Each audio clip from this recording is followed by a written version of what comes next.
2025, and today is another great day for AI. A lot of interesting things. I spoke to a friend of mine who works or is a board member for a large institution, and I'm sure that you all will find this fascinating. So I speak to my friend regularly. I tell him about my this space and what I do with AI and stuff, and we talk regularly. And he, at first, he thought AI was kind of like whatever, and then he uh, kind of shared with me what the institution was thinking about doing with AI and what have you. And then today, he told me that there's a consulting company that gets paid about $1 million every 4 years to analyze a couple reports.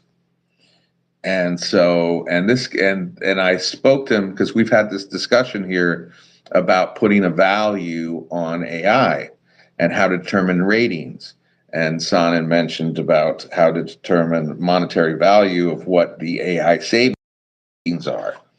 So my friend tells me today that this consulting company was every 4 years they come in, they'd bill the institution $1 million to do to analyze a couple of reports.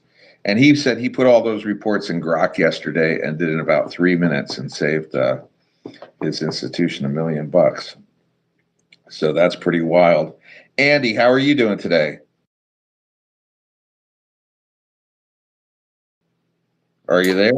Yep, I'm here. Sorry, I'm trying to hit all of the buttons and the stuff, and yeah, I'm good. I had a fascinating conversation yesterday with a systems architect that I've known for a long time, and it was enlightening. Let's just put it that way. That some of the things that we're talking about, and the things that we're planning on doing, and the stuff that we're actually doing, is slightly off of mainstream, but not really that far. And some of the stuff that we've talked about, we're ahead of where most enterprise is even thinking about yet, let alone implementing. And we have people who join this call and join this space daily that are doing things that other people are just now starting to imagine. And all that means to me is the future is bright. There's 8 billion people in the company in the world, and there's millions of companies that need help. And so for those of you who are listening, or for those of you who are gonna listen or gonna participate or gonna listen to the recording on this, just recognize that we're still the very, very front edge of that wave. And if you don't figure out how to get on, get your surfboard and surf the tidal wave of AI, it will overcome and crush you. And so you'll end up either having to deal with the aftermath or being in front of it. So it's your choice. Yeah. So I was just curious. So what's, in other words, where are they looking when you're speaking to your friend? Where are they looking for answers for their or solutions? Are they looking internally? Or are they looking for outside consultants? No, they're not. They're still thinking about AI in doing things like processing email or answering the phone, as opposed to how can you use this to increase the multiple of your company? How can you use this to categorize and capture all of the IP of your particular company, which has a more inherent value than anything else? What about your contact list? What about your standard ICP, your customer profiles? What about all of the details and data that your company has done? I mean, there are literally companies that just their entire business model is buying the customer database of other companies, putting that into a set of marketing material, and then selling it to other companies. And we're talking about 3 or 4 that I can think of offhand that are literally worth 100 million each, 200 million each, because data is the answer right now. And if you can create a situation in your own company where you control, manage, and own your own set of data, you are literally leap years ahead of everybody else. And that's what's happening. And the problem is that most of the companies, they hear it, they talk about it, they think about it, they don't have any idea how to implement it at all. And Yeah. they're using, it's like the difference between the yellow pages and Google. That's how far off they are right now. That's how far off management is in thinking about using AI. They're still thinking, how do we digitize the yellow pages, not how do we create Google? That's that's the best analogy I can think of. Yeah, I this is an interesting subject to me because about a month or two ago, that's kind of where I figured where the value was for every company is to get their data together because then it could be used, for We on. don't yeah, we don't even know how to use the data, right? If you think of it this way. I used an LLM to create blog posts that generated 1.6 million page views in 6 months. Okay? That's a fact. Ho What did I miss? I don't even know what I missed. You know what I mean? I mean, What I I could. said was cool, but who I mean, I can see use cases for the data. One way would be for marketing, and if you have a voice bot, if you have that voice bot has all the data truncated into various categories or taxonomies, the person could ask about your company, and it would get a better, more efficient response than by a human because it would know everything immediately.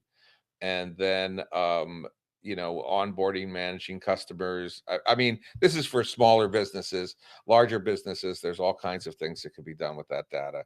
But and the thing is, I guess you would go to Grok to find out all the ways to exploit all that data for monetary gain. But within each business, you have a big, let's say a big manufacturing company that has very sophisticated, very expensive products. um, then anybody who purchases that can check their warranties, can understand, if someone had access to that with a phone call, or if you had your own LLM at your business that bought this big crazy thing, the two could talk with each other and then just give a to-do list on a regular basis. Yeah, I mean, there's right, but what you just described is what most people think of. What I was thinking of was something like this. What is the demographics of the primary customer? How often do they buy something? What are the things that you can do to increase their total lifetime value? Um, what has happened? What is going to happen? And what have actually people purchased that we don't even think about, right? Like, I know this is kind of a dumb example, but if you had, let's say, a candy store, and the candy store sells candy, right? Well, you know that candy stores turned into selling cigarettes and lighters and made a huge profit off of cigarettes and lighters from people who were buying candy. And you would think, well, the demographics of the candy people are only, they're 14 years old, they're this, they're that, whatever. Well, but the reality was, it wasn't just kids buying candy. It was parents buying candy. It was people buying candy for their girlfriends, for their loved ones, for their wives, for all kinds of reasons, which is why candy turned into chocolate, which turned into convenience stores, which turned into blah blah blah blah blah, right? And I know this because my grandfather opened one of the first gas stations back in the 40s during the war in Eau Claire, Wisconsin, which is halfway between Madison, Wisconsin, and Minneapolis. And so he opened a gas station there, and all kinds of family stories went around that and what happened, and it was fascinating to hear all that stories. But the point is, you don't know what the data is until you get it, and once you get it, you can start thinking or asking or interrogating the data in ways that you don't know yet. And so, yeah, the obvious answers are the ones, sure, who did, what did, how much did they buy? Cool. But what about things like, are they related? Are they all from the same neighborhood? Do they all have any other characteristics in common? Oh, they all work at the same factory. Oh, whatever. There's all kinds of data and information that you can gather that you don't even consider or think about until you actually have the data. So that's that's the point I was trying to make, that the companies who are looking at data are looking at it at the first level of data information. Who is it? What did they buy? How much is it? But there's so much depth of information there, like when did they buy? How much did they buy? Did they come back 3 times? Did they come back 7 times? Why did they come back the third time? All of that information becomes extremely valuable to marketing companies. So the point is that the the initial purpose of the information is to help the primary company sell more products. But the reality is that the data itself is worth more than whatever the sales of the product are, if you sell it to the right person who uses it in a different way.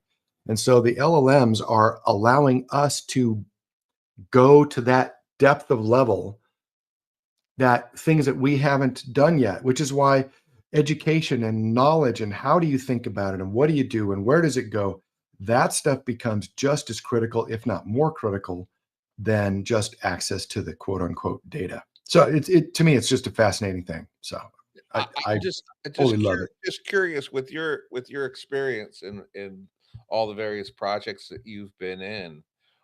Do you feel that because of that you have a distinct perspective on and understanding in maybe a bigger picture than a lot of these companies or the people that are kind of in one industry? Because you've worked all over the world in various situations, I would imagine maybe you have a bit of a distinct viewpoint on how to take advantage of this or how to best use these new LLMs to deal with all that data in terms of creative ways that where you can go into a company and say, you're sitting on a gold mine and you don't even know it. Yeah. Well, I first of all, thank you for the nice words. I don't think that I have any advantage than anybody else except in one area. And the one area that I have a very distinct advantage of everybody else is the fact that I have come to the realization that anything that I think of is usually just one little part of the possibility. And that for me to think that I know everything or that I'm capable of capturing everything or even understanding what's really being asked is just flat out wrong. And I need to consider everything I think of as being sort of right, probably wrong. And then my question and my the part that's a benefit is when I can say, what did I miss? What's wrong? What is the part that is awesome that I never considered? So with that in mind, yeah, I have a massive advantage because I know from my own thinking in the past that I thought maybe I had all the answers or I had this or that or whatever. And the truth is, nope. I'm close, but I don't know everything. Not only that, but the fact that you just say, okay, I think it's X, right? It's kind of back to that directional strategy. Are we going to 0, 0 on the compass? Are we going to 359 degrees on the compass or 0, 1 on the compass? Well, from 1,000 miles away, those all look really, really, really close. But if the point is when you get up to 100 meters away, the difference between the point of origin and 359, 0 and 0, 1 is 30, 40, 50 yards or more. Maybe it's 500 yards. And so you have to constantly question whether you're right and question how much of it you're right. Or the way I typically do it is I try to be 99% right, always assuming I'm 1% wrong. I try never to be 1% right, 99% wrong. Um, and so that the advantage of this, like, Google came out with their new search engine. Awesome. How right is that information? How wrong is that information? There's got to be some degree of skepticism in the entire thing. That if literally, if I could take that idea that you're really close, but you're not perfect, and don't worry what other people say because they're not perfect either. And people who tell you this is the way it is in a very emphatic way, they're typically 100% wrong. or way more wrong than they are right. So if you can just take the idea that you're always close, but not right, and there's always something more to learn or gain, with the idea that anybody else who tells you that is probably further off than you are, you will go far in the world. Absolutely. I see Jonathan's hands here. So this is the answer to the question of what is this Google AI search? It's an app you download. So it's not actually part of the search feature when you just go into your desktop and search, or your phone. But so this will take over the phone search. So I'm going to play around with this. I didn't get much of a chance to play around with it yet. I see Jonathan's hands up. Andy, shall we go with Jonathan, or shall we go with the news? Yeah, Or no, that's the conversation is way better than us just reading the news and Andy trying to figure out if I'm right or not. Because, like I said, probably not right. Close, but probably not really right. Jonathan, how are you today? I'm doing very well. How are you gentlemen doing today? I jumped in mid conversation. Very good. So what would you like to add to the conversation? I saw your hand was been up for a bit. So I'm a mega Google fanatic, and it's very rare that we ever have spaces where we discuss any of the new AI tooling that they have. And this one's not even out. But it's interesting what it truly is. And I was wondering if you guys actually talked about it, because a new app is not actually kind of what it is if you have an Android. This replaces, in theory, the if you have a Google search bar on your phone, because you have an Android device, this will replace everything on your Google search for like with AI with Gemini 2.0. So before this, you had to have the Gemini app to be able to get these insights or use the Gemini 2.0, like the functionality, all of that awesomeness. It was a separate thing, and people didn't really use it. I guess not that much. But now they're bringing it in a lab right in the mainstream. So when you search from your search bar in Google Chrome, any like search that you do on your phone, if you have an Android phone, it'll be the first thing you actually use that you use to interact with the web to do searches. It'll be the thing that you interact with, I guess. I don't know if this does Gemini, if it'll connect to Gemini on your phone as well, or to the rest of the Gemini functionality, because there's a whole tool set there if you guys aren't familiar. But uh, back in the day, I think people were saying that, Google search was getting really bad, and they were so happy that they were able to get information they wanted from ChatGPT. They would search a topic, and it would tell them everything they wanted to know about it. And, that's the new search. So, it's like, why can't Google do the same thing is the question I think that a lot of people have been asking from OpenAI. But now this is literally that. AI search is ultimately the best thing that Google can offer, because I have AI search enabled with my photos, so I can search for any particular person, like that's in my photos or any object or a time or a place or anything like that, and just get insights from it with AI. I can do it in Google Maps. You can use AI to interact with Google Maps through Gemini also now, which is insane. Gemini interacts with all of your code bases. It interacts with videos that you post if you upload those. Later this month, it'll interact directly with a live view of your screen and audio, so you can ask it like, what am I looking at? What's going on here? And it will be able to give you AI insights. And you can go off from there and connect it with Google search to explain something about, what is this process? Am I watching a horse race? What horse race is this? And it can pull up related videos or something like that. Everything will be connected.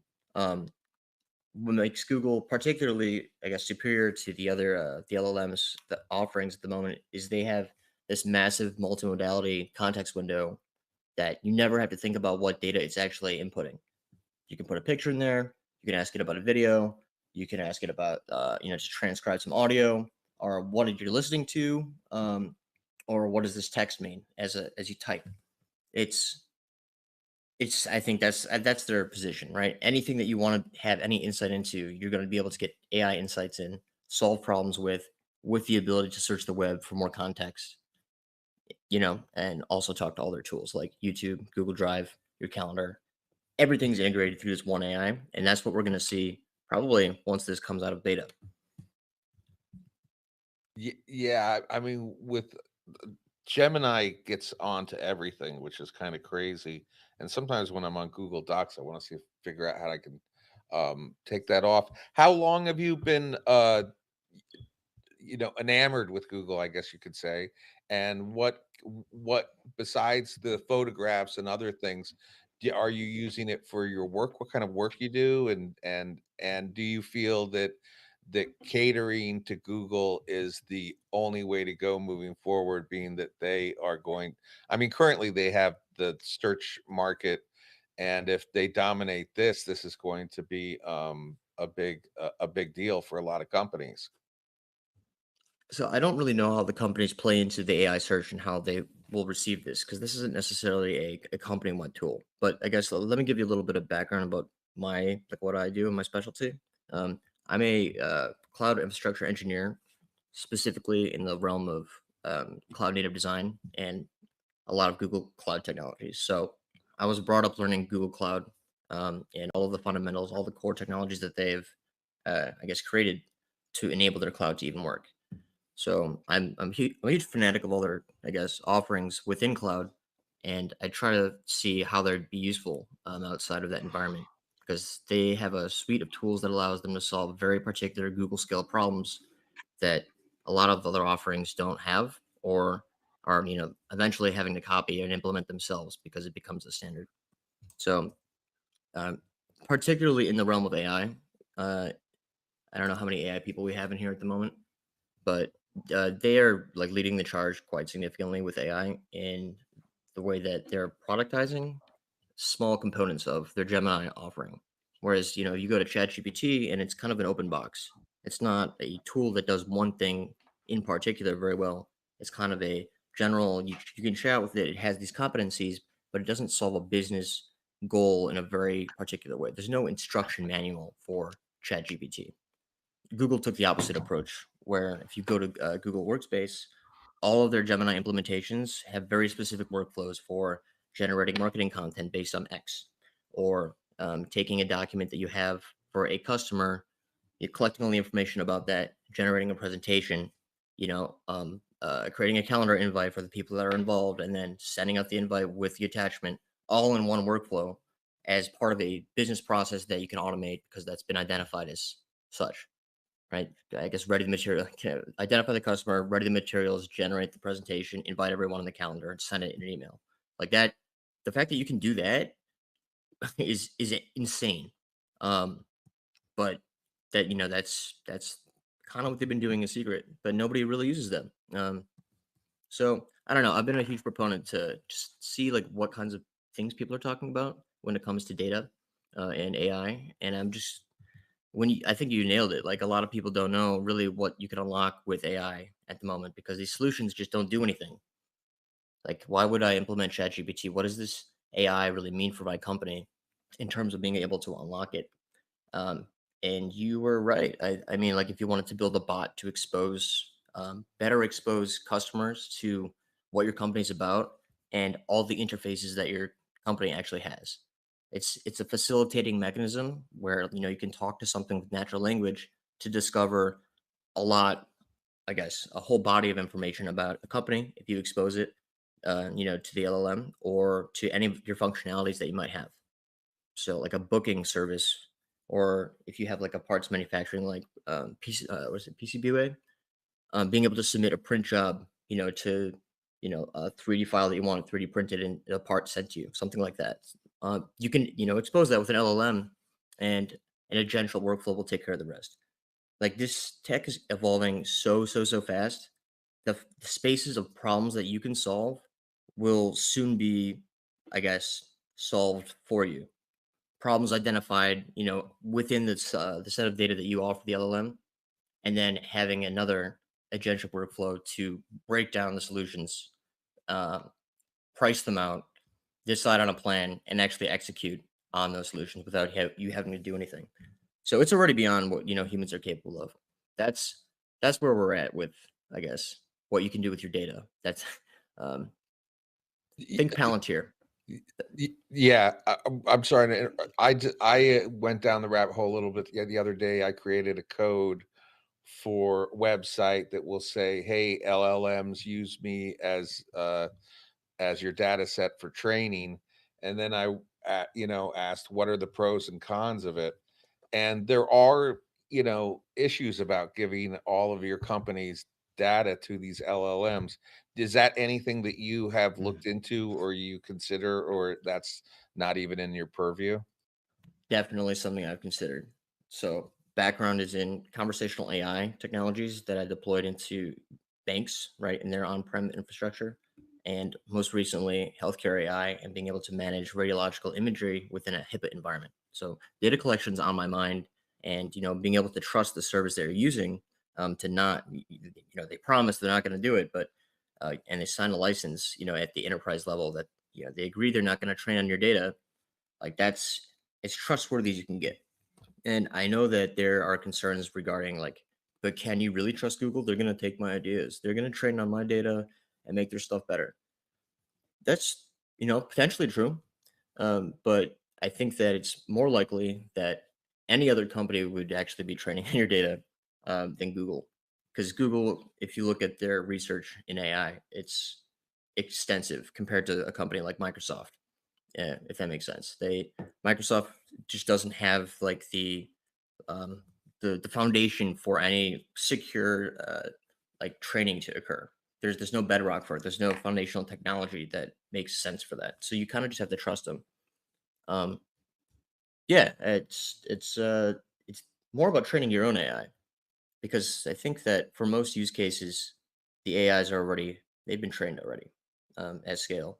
So if Google wants to offer you a radiology like um, model, like they've worked with Mayo Clinic, they don't really care about your annotation data. They've done it a different way that's better.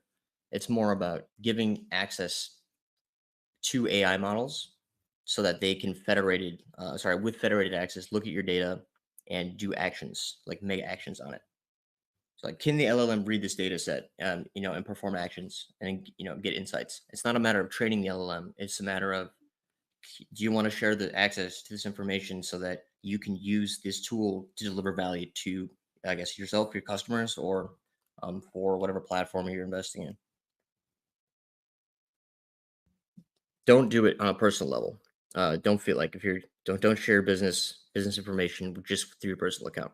That there is no guarantee they are definitely training on that data 100%. Uh, Use a Google ex- Workspace, use an Azure Office 365 account, and get that BAA sign. Can you explain that a little bit in terms like, because lots of people that I know have Gmail. So, there's all kinds of personal stuff that goes on in Gmail. All that's being trolled and taken in. Yes, but that's kind of a data ownership aspect. Because it's a free tool. Anything you use Google for free for is it's not free. The freeness is all virtual. They're selling ads. The internet doesn't run for free, and they're mining data that, as you said, like they're collecting data that you would never know actually mattered in any way. But they're able to train models that do stuff with. Uh, I mean, we have no idea what kind of data they're collecting. Same thing with Facebook. They have crazy models for user interactions, how long people are staying on a page for like even 1 second. Like if you see a post and you wait for half of a second longer than somewhere else, they know that your attention has changed, and therefore they can market to you towards that content, which is crazy. Like just by not moving your finger, you're telling them something. That's that's how you play the game. So if your email, it's not being looked at if it's in Gmail necessarily, but to get some of their AI functionality, like automatic calendar creation for like, if you have a flight that's coming in and they send you the itinerary, they're going to scrape your email if you allow them to automatically generate a calendar invite to show you what your flight information is going to be. And then on my phone, it'll say like, here's the flight information. It's coming at this time, blah, blah, blah. All of it's a convenient feature. But that means they have to look at your information. And these are features you can turn on in the business mode in Google Workspace, but they are flags that you have to enable at the administrator level if your company is worried about that kind of information being shared with Google. Um, oh yeah, Gemini.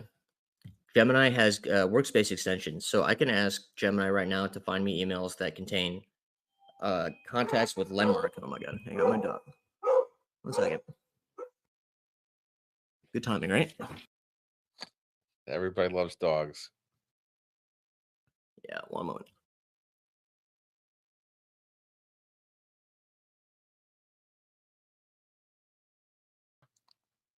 You have to go let him out. Well, I'll fill up the air a little bit. Yeah, are you there, Jonathan? Yes, I am. Yes, I am. Sorry. If you had questions, I know I'm rambling quite a bit. No, I love it. You're super knowledgeable. You really know what you're talking about. I've had Google Workspace for years. I've been doing SEO for a number of 15 years or something like that. And I was always my father's a physicist who's been writing papers about artificial intelligence and going to the what is it, the consciousness convention they have every 2 years over at Tucson, Arizona, with Deepak Chopra and David Chalmers and all these people. And so we would always talk about sentient AI and when it will come. And to me, it was always Google was the one that had the most data to make sure to make that happen. And whoever brings brings a sentient AI into the world will be in charge of everything.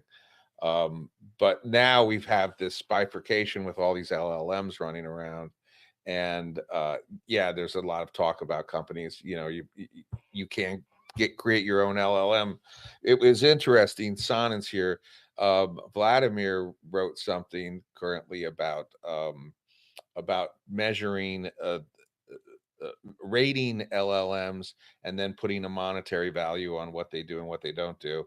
And a friend of mine, he works at a large institution. There's a consulting company that comes in every 4 years and charges $1 million to understand a couple reports. And my friend, I speak to him constantly, and we've been talking, about AI, and telling him what he can do with it. And so he took these reports and put it through Grok and got the answer out in 4 minutes and saved the institution $1 million. So that was a definite case study where there's money to be saved. But getting back to where you were at, Jonathan, and the thing that was interesting, he went when he did the deep search to find the answers, Grok went to that company and got their information, and that's how Grok figured it out. So, in in a world where everybody had their own intellectual and proprietary systems that they would keep the money to it, this changes the game a lot. Um, you have any thoughts on that? Completely. So it's not just one LLM. It's that's going to be the powerful thing. It's a combination of LLMs that have different specialties, forming what we call an agentic workflow. So an agentic workflow is where you have like one LLM that actually listens to your prompt, and then can, a second one will plan out your action or infer your intent. What is the problem? What is the thing you're trying to solve? Come up with an action plan, and then it'll have a bunch of steps to delegate to downstream like search uh, function LLMs that go and ingest websites, or try to find information relevant to the thing that you're talking about. And then you'll have an LLM on top of that that will then take all of the reports that are gathered from the summaries that all after you get all the links and combine them into a report in some way. And then after that, you'll pass that into another LLM that'll do like a content editing to see if there's revisions that would like to be made. And then you can have that go into a cycle where it edits it 3 or 4 times and picks the best one. Like then you would get like an output at the end of that. And that could be deep research for one particular company, but that entire process is somewhat of a defined thing. That once defined, it solves a goal, right? It has an input and it has a desired output, and ideally, this entire workflow serves a business function that is valuable, that saves time. So think about all the processes or like tasks that are very slow and annoying, that could be, I guess, optimized with using ChatGPT in one or many ways. But once you figure out how to do it once, you can put them into a workflow and automate that whole process, so you never have to do it again, manually. So think about like any market research and compiling a report of some kind. and delivering to somebody as a job that you would have. I don't really know how SEO works or marketing. I'm completely an infra guy, a total nerd on that side. So, but we have different coding processes, but we have our own workflows for. But I don't know, like if you were to imagine any process that takes a while, that maybe a team would have to go research, or you'd have to delegate some tasks to a team of people that would be maybe a little bit more specialized in different areas, and the turnover time would be like a week or so, and you would have a deliverable. If you can figure out what exact tasks that are being performed and see if you can get those done with an LLM, those can be combined into a workflow. And if you can do that instead of having all those people do the work for you, that saves all of that time, and it's done within minutes. So like the collections of these agentic workflows are what generate the business value. And I think that the LLMs that are able to perform these subtasks in the cheapest way, in the most competent way, because they can be from different companies, it's kind of mix and match, whatever's best for the task. Part of the discussion I had with my my buddy, the systems engineer, was that you're going to need multiple kind of tasks. Just in the same way that we have multiple routines in any software system that we build. To this one goes every day and goes out and gets the latest data from the inventory system, and this one over here grabs the latest thing, and then because of this trigger you made this request, then it produces this report or creates the cache file that goes into the report.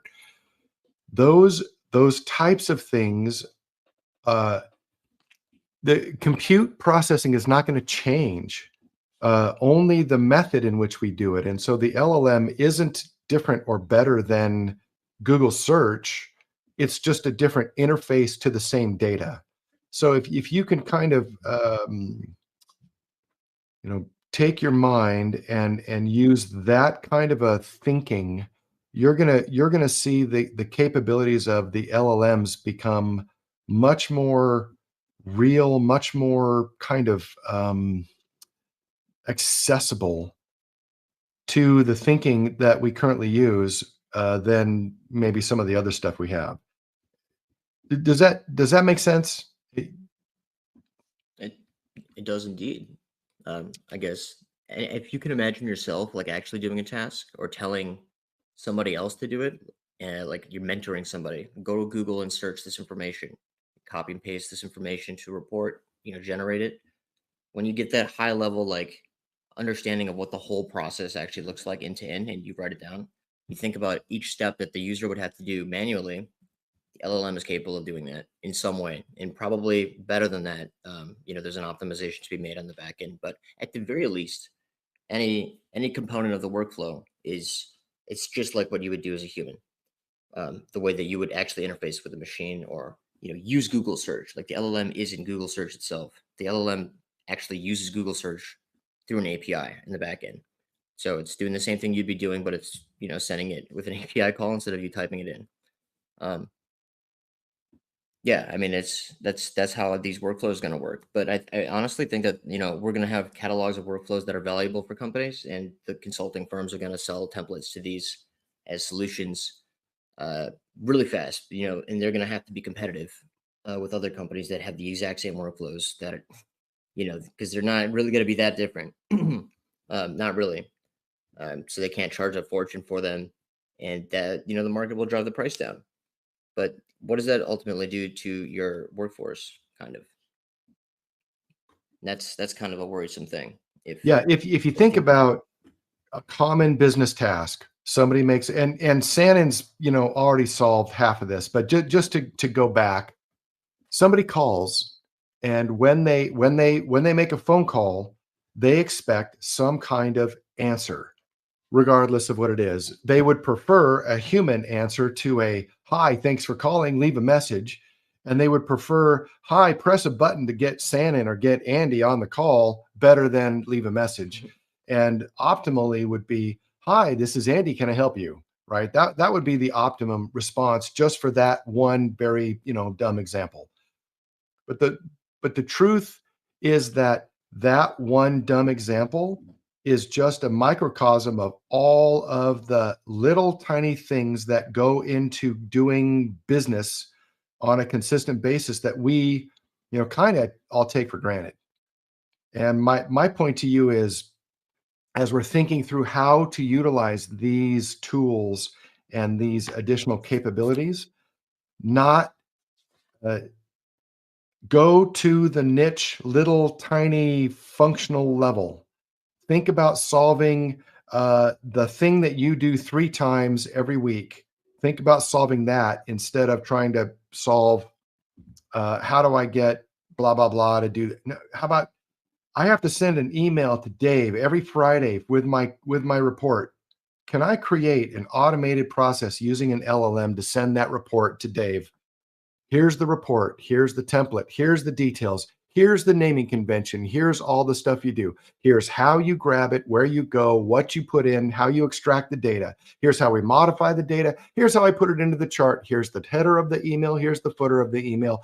Here's where I sent it. Here's what time I sent it. And now replicate that process and do it every single Friday. That is what Jonathan's talking about. But I also think that is the biggest opportunity. In the last week, I've had a little, not a huge epiphany, but a little thought process. And that is, I can solve really, really big problems, right? I get paid to manage big projects and do things and help, manage millions of dollars worth of projects with, lots of people that impact, thousands of users. Cool. Okay. But the reality is, it sure would be easier if I could just, write a couple of reports and then say, could you just make this every Friday? And then that would remove 20, 30% of my daily utilization. And that would be extremely more helpful to me than solving any of these other big problems. I know it sounds crazy, but that's kind of the truth, right? How many emails do you have to read and summarize every day? What if it was a standard email? You just need to archive it. Sure, there's filters to do that, but isn't there a smarter kind of agent way of doing that, instead of manually creating the trigger to put into some system that then checks against a keyword and then does some activity, puts a label on it and sticks it somewhere, or moves it to a different directory or whatever your email system is? Wouldn't it be better if you could just say, hey, act as my personal assistant and review every single email I receive. When you get this, this, or this, just put it over here. And could you send me a summary at the end of the day? I moved 27 over, go take a look, right? Stuff like that. Instead of what we do now, which is manually create, we solve each problem manually every single day. And I just think that we're not thinking the right way around these agents, and that we have so much opportunity. We haven't even taken advantage of it yet because our thinking is not in the right place. Because it's kind of like if you were using, is it another dumb example? Sorry. If you're using rocks to break stuff, right? You use a really heavy, really hard rock to break all the other little rocks, to turn them into gravel and put them into other things so you can use the gravel to do stuff. Well, all of a sudden you get steel.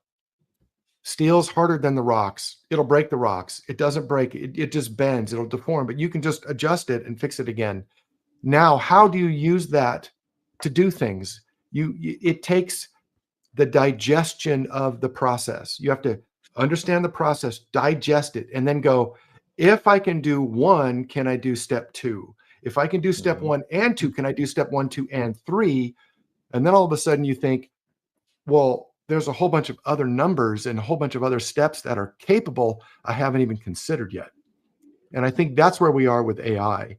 So if you want to be the most effective using AI, do the simplest tasks and do them consistently until you can replace them with an AI or an AI agent or an AI process, however we're going to end up calling that. Use it, use it, use it. It's one of those things where it's because it's not just like just Google it where you can search stuff. It's like that times you don't actually know what it's capable of until you try getting it to solve problems for you in a simple way. Like any like work function that you're doing that involves any kind of generation of text or summarization of stuff or doing research, just try it. It's like maybe this will work. I don't know. Put in a prompt, which you'll be very bad at the first time, trust me, but you will improve. And see what the output is and play with it. Because if it's kind of close to what the output needs to look like, that's like, wow, okay.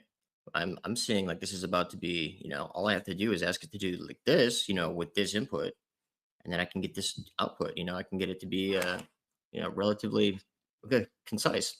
But by the way, this Google Agent Space is something I just shared to the space. This is what Google's now doing to automate the process of people automating their workflows with agents. So this will bring a lot of that functionality that we kind of just talked about trying to do yourself into a simpler light. It'll make the agent flows for you and automate those processes, but it's in beta. So I wish I had an affiliate code for Google. I haven't sold you yet. I think you can do this with Azure too, but I don't really know. I don't care about them too badly. Great. Eugene's Well, up here you know being what? very We're gonna have to close at 1 o'clock p.m. So we got about 10, 15 minutes left. Hey, can I chime Go ahead, in? John. Hey, So let's go to quick the question. hand. Let's go to Eugene. Sorry, John. Let's go to Eugene and then back to John. Yeah. First, I wanted to ask: is email, are those critical? Like, I would start by asking, like, can I just, basically deprioritize or cap how I spend time on that? Of like, does it actually is it valuable to do it? And just saying no to some things I think is important. Well, email's more effective communication than meetings. And if you can complete all the stuff you need to do with email, you don't have to go to 8 hours of meetings every day. I'm speaking from experience. So yes, email is critical in some environments. Meetings are critical in some environments, but yeah, if you could manage, and by the way, here's the example. I was on a project. I received an average of 1 email every 5 minutes, 24 hours a day for 2.5 years. There is not enough time in the day to manage that much email. Oh, I mean, I would say like, why are you emailing me so many times? And I would just say, don't do this. Like, let's make this. There doesn't need to be like Meetings this don't kind of solve stream. email. If I'm you're saying, getting no. 30 emails a day, 30 emails an Mhm. hour, 24 hours a day, and you're sleeping for 8 hours, you can't come back to 150 emails and try to figure out what to do with them. You can't. There's not enough meetings not Oh, enough time I'm in the trying day to to meet. just understand.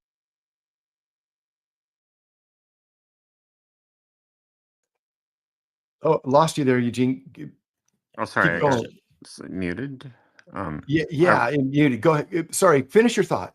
I wanted to understand your context, I guess. Like, do those generate value, really? If you stop doing that, would it value be like destroyed? Well, it depends on what your job is, what the emails are for, right? So as a program manager, I'm responsible for, in this particular case in the past, I was responsible for a number of projects. Those projects, I had updates and changes. I had to keep a pulse and management of understanding of what was going on with multiple projects in a $50 million portfolio.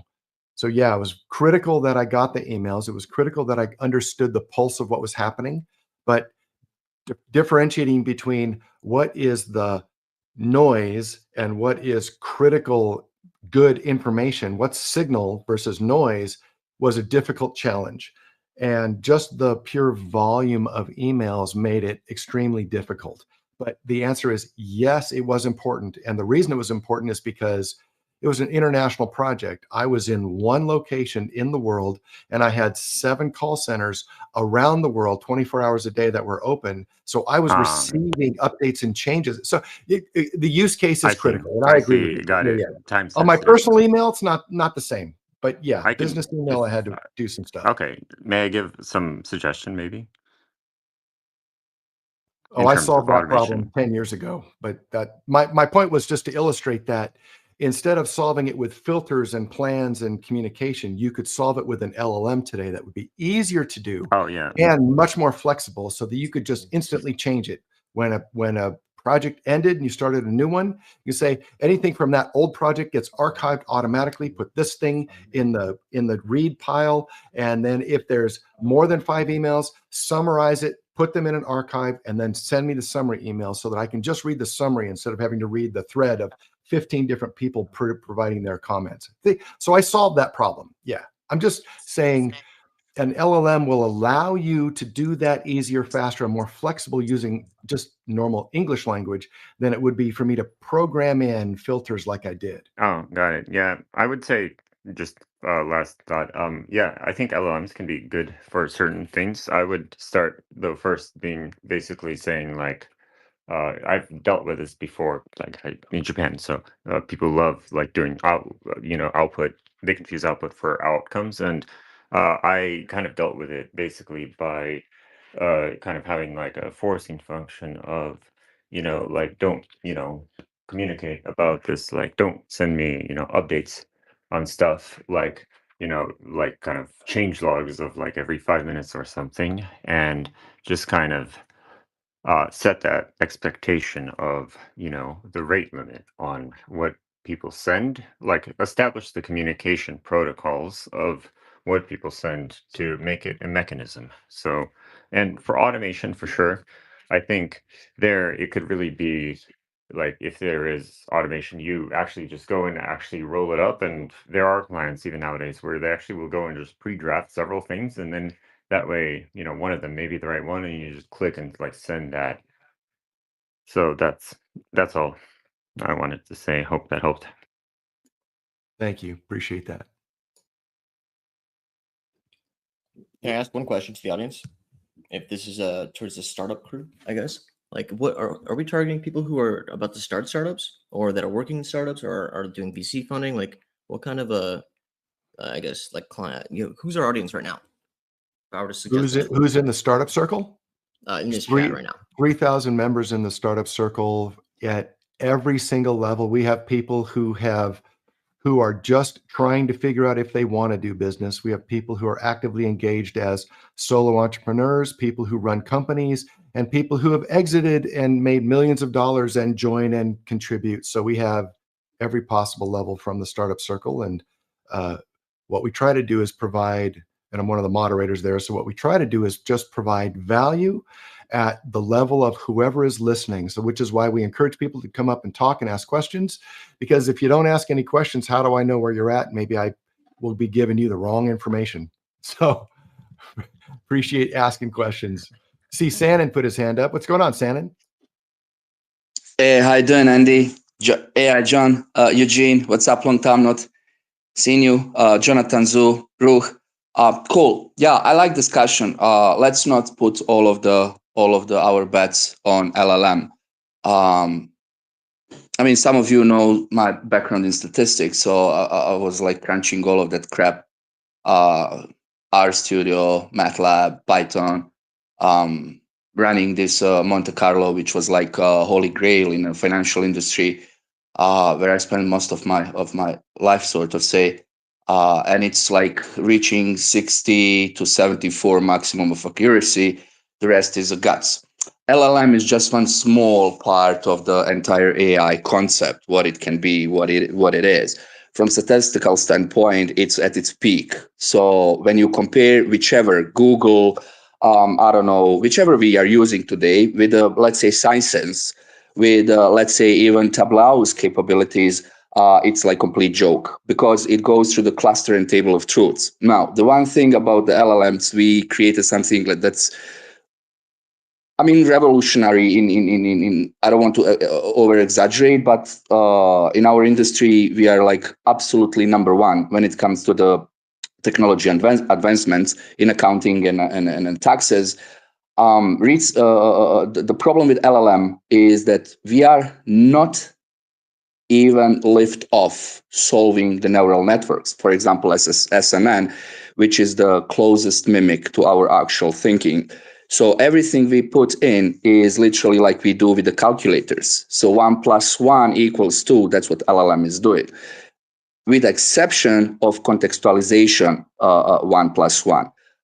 Recent finding, I'm like wrangling my bot for like 3 weeks now, being detached from all of the functions.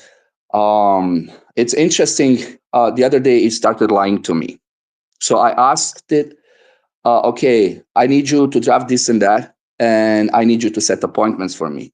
Okay, son, and I can do the appointments. I'm going to do it, blah, blah, blah, blah. And then I'm checking appointments, nothing happened. And I was like, okay, you told me you were going to set an appointments. And I know it's detached from that feature completely. It said, I don't have access to it. So I thought it was the hallucination, but it's not, because it really has the memory, because it knows it used it previously. The thing that is happening is that the amount of the data that is going through is overwhelming the cluster itself and table of truth. So it's not that it's becoming like stupid or, I don't know, ignorant or something. It just pushes through the most likely thing that happened last time, which is, again, getting back to the Monte Carlo model or prediction. Um, Another thing, I agree with you, Jonathan. That's something I wrote earlier, way months ago. Google will become everything. And with the Gemini, like I see Pixel phone as something that we are going to use like nothing else ever before in terms So of the good. phone. It's going to be It's so good. a personal assistant device, because the G5 tensor is going to be like whole another thing. I'm not thinking it's going to be even par with the Snapdragon and all of this like Apple stuff. But with the capabilities and AI stuff they're going to plug in, it's going to outpace every single device we can even imagine. Um, so yeah, that's about it. And regarding the agents, it's still you have to build it as a micro tasking, micro projects. So I would say it's automation of automation. So if you have, let's say, Zapier, if this happens, that goes this here or there, similar thing happens with the more, let's say, sort of autonomous features. One thing, when you let them go completely be autonomous, is that they go loony. That's how we like to call them. Let's say Andy is an agent, and John is an agent, and I'm asking Andy, John is responding, and so on. So it's not yet there. I'd say, but the thing can be fully automated. Yes, through the agents doing it, and with the compliance, with the human first. That's the best you can get so far. At least that's what we have so far. Hey, thanks and sorry for this monologue. Love the conversation. Thank you, son. Definitely. The tensor and the Google experience is very seamless. It's the one of a kind, by the way. But the concerns you have, the reason Google is very particularly like relevant here is those are kind of not something they'll let you do in the workspace edition. When you let it automate, like they have a very specific framework that they want to allow you to do so that you can generate business value without worrying about the things that us as developers would be playing around with in our concerns. Those are gated away from you so that you don't actually see those concerns when you develop this platform. But do your research is all I'm saying. There are so many tools out there. You won't even know what you could possibly be doing if you don't look at the offerings that exist, and there Yeah. are a lot. That's all. Also, for to add on to Shannon, for emails and stuff, and also the risks. One of the worst ones I've had is actually with Superhuman. Like actually, it affects CEOs the most. CEOs tend to and super terse emails. And I got this email. The one case that happened for me was like my friend decided to email me to wish me happy birthday. He was a CEO. Don't ask why he emailed me. I don't know who the fuck like wishes happy birthday via email, but the summary was just saying like that I was wishing him happy birthday. And like consider, for CEO short emails that are like high stakes, not a birthday email, how destructive that can be. So that's like, risk. Summary, for example, is like potentially like one of the biggest risks of, short, easy to misinterpret, and impact of someone acting on that can be catastrophic. Eugene, thank you so much. Jonathan, thank you much. We're going to have to end the show today. John and I both have to leave. It's 1:00. I really appreciate you guys joining the show and being on there. John, did you want to close out or have any last words? Just thank you everybody for showing up. I see that Jonathan and Sanan's hands are up. They want to say any last words, but we will see you all tomorrow. Besides that, give you guys to say whatever you want to say, and thank you all for showing up. Really, really, really appreciate it. All right. Well, John, let's just end the show, and then if you guys could just come back tomorrow, we'll continue this conversation, or send us a DM or whatever it is. But thank you so much for joining. This is the AI Biz Hour with Andy and John, and we will talk.